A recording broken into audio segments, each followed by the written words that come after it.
નમસ્કાર દર્શક મિત્રો, જનાર્પણ ન્યૂઝમાં આપનું સ્વાગત છે।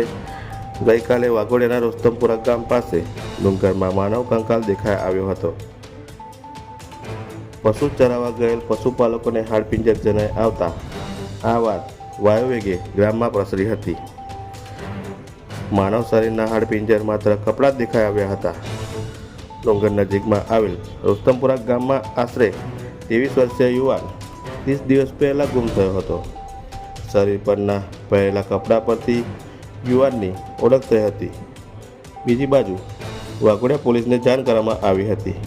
વાઘોડિયા પોલીસ દ્વારા આ માનવ કંકાલને એસએસજી ખાતે પોસ્ટમોર્ટમ માટે મોકલી આપવામાં આવ્યો હતો। આ ઘટનાનું રહસ્ય એક બંધ હતું। પોલીસ તપાસ બાદ આ હત્યા છે કે આત્મહત્યા તે બહાર આવશે।